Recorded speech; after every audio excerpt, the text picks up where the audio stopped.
Hello and welcome to another Overlord lore video, and today we will take a look at a subplot which could have existed as far back as the 6th light novel, where Albedo revealed her feelings about Momonga's new name and the guild of Ainz Ooal Gown in general, and the plot now seems to thicken quite a bit. But before we take a look at any of this, let's take a look into my Patreon list and thank them all for supporting this channel. Now, during the 13th volume, it was revealed that Albedo and Demiurge have, in case of the greatest possible emergency, that would be Ainz Ooal Gown's death, quite a difference of opinion when and where the fallen Overlord should be brought back to unlife. Albedo, arguing from an unusual emotional standpoint, sees it as a categorical imperative to all NPCs of the Grey Tomb to revive Ainz Ooal Gown as quick as heteromorphical possible, while Demiurge argues from a far more rational standpoint and urges caution. If someone is able to kill Ainz Ooal Gown, then it could be assumed that he is either not alone or far stronger than most Floor Guardians could ever hope to be. Therefore, before Ainz can be resurrected, the safety of the resurrection process and that of the freshly resurrected Ainz has to be guaranteed, as well as that there won't be any negative effects because of this resurrection. If, for example, Ainz was resurrected, but he dies again after being brought back to unlife because he is cursed, then the curse has to be broken in the first place, and therefore rather than bringing Ainz Ooal Gown back as fast as possible, Demiurge would take his time and check for any possible and impossible complications, and he would also factor in any other problems that might occur because of a too hasty resurrection, and he will bring Ainz back if, and only if, the benefits of the resurrection are outweighing the risks to Ainz and the Great Tomb of Nezarec. And this difference of opinion led to such an aura of hostility that Ainz was completely caught off guard by the dreadful atmosphere building, and it had far less from the more or less light-hearted rivalry between Shalti and Albedo about who gets to be Ainz Ooal Gown's head wife, and far more of a feel of a deep-seated conflict with great differing opinions, and a lot, quite a lot, under it. And here's where I'm getting at with all of this. Albedo at the start of Overlord's 14th light novel was worried that Demiurge's spy agency might critically inhibit her and expose her, which is odd. For why would Albedo need to have any secrets, especially from an inferior? Demiurge could after all be relied to act in the best interest of Nezarec and dutifully report anything of interest to Ainz Ooal Gown. And right here's the problem.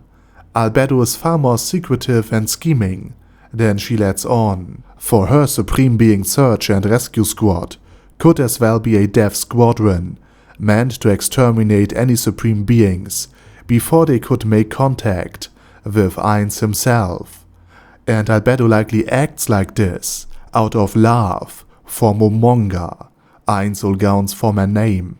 She loves him, and only him, and after Ainz Ooal Gown was misled by the workers of Team Foresight, despite instantly catching on that this was probably nothing more but a desperate lie, he still listened to it, and had gotten so emotionally involved in this obvious lie that he broken through his own emotional dampener, likely multiple times, not because of a skill, but because of Doomguy levels of anger. Albedo then likely realized how easy it is to manipulate Ainz with his friends, and likely how gullible and naive he would be towards them. And this caution is actually well warranted, considering that the 8 Great Kings, despite waging and winning a war together, and despite having the responsibility for an entire continent-spanning empire, died in a civil war. they fought each other. So it is reasonable to assume that the Supreme Beings could potentially do the same. And again, there will be an entire separate video about all of this. And therefore, Albedo likely seeks to destroy any Supreme Beings she could find ever since. And Albedo also made it pretty clear during the punishment of the 8 fingers that she doesn't care at all if Ainz Ooal Gown's name or his guild got insulted or not. She does so because Ainz ordered her to do so, but there was no passion or even an interest in this order. Compare this to the sheer, almost unrestrained red-hot anger Albedo felt once Ainz lost 1 of his 10 million hit points, due to the highest level of angels attacking him. She maybe almost went full Nuffleschnee back then, so Albedo might plan to completely isolate Ainz, or rather Momonga, from everyone else eventually, so she could spend the eternity with him, and only him, for she only loves Momonga. And Demiurge might have already caught onto her plan, thanks to her emotional outbursts. But while Demiurge is also quite infatuated with Ainz, going so far as to wish that he was created by him and not by Ulbert Elaine Odell, the creator he still holds very, very dear, also proved that he is genuinely interested in Ainz Ooal Gown's well-being, but he isn't as emotional and enraptured by him as it is the case with Albedo. And while he was sent out to punish the mere mortals that had dared to insult the name of Ainz Ooal Gown, he went on to conquer the 8 fingers instead and made them subservient, because it would benefit Ainz Ooal Gown more than just torturing all of them to death. And death meaning in his case the end of their natural lifespan. And remember, in contrast to Albedo, Demiurge was genuinely angry, and he hid all of his fury and cruel impulses under a veil of smile.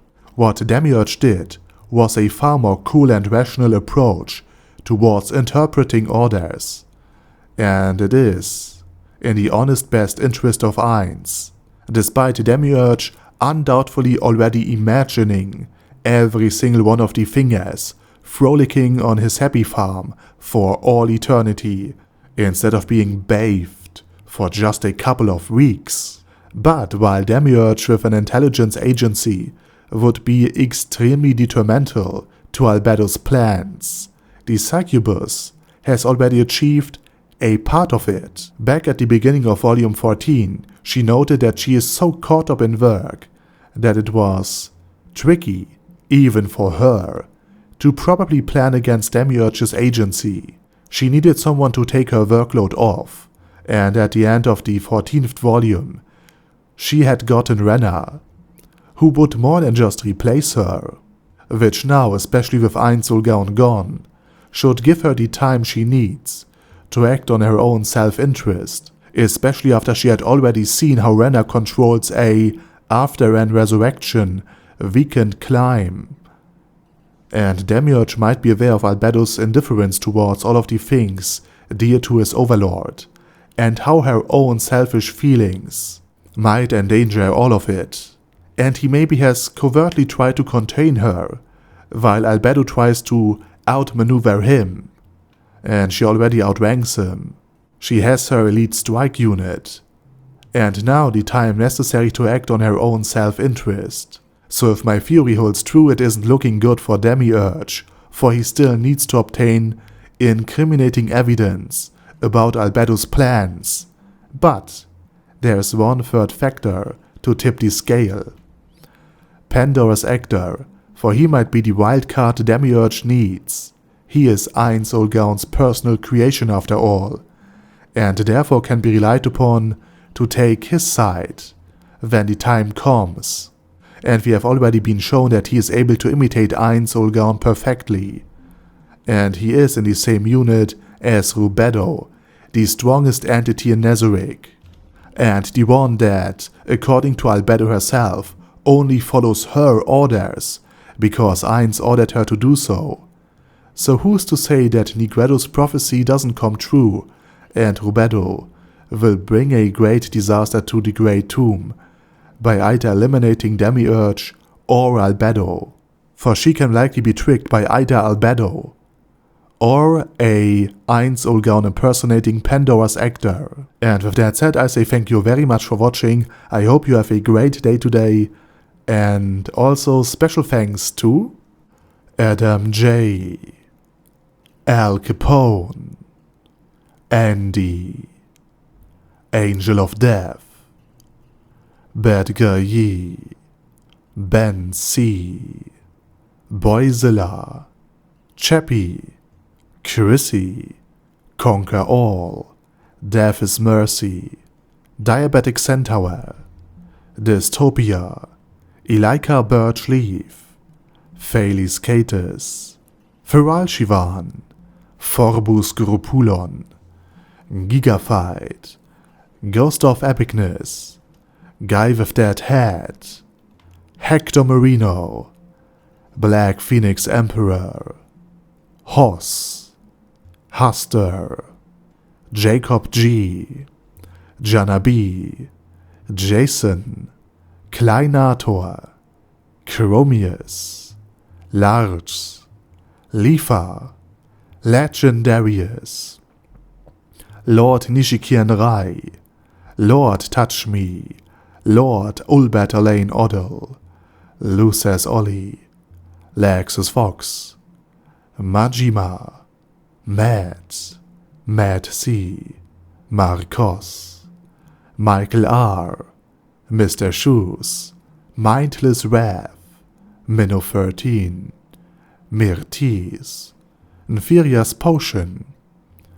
Okill, Paddy Pantom, Primus 11, Sasuga Einsama, Sebastian, Shadow Lightning Wolf, Surge, Sparkly Unicorn, Sunlight, The Mad Alien, The Orc Warboss Rock Ed Smasher, Ultra Suck, Vash Hawkeye, Venture Fanatic, Zoggo Bane of a Lot, and Zonagon. Thanks guys. Anyway, have a nice day, and I hope to see you all again soon under my next video. Over and out.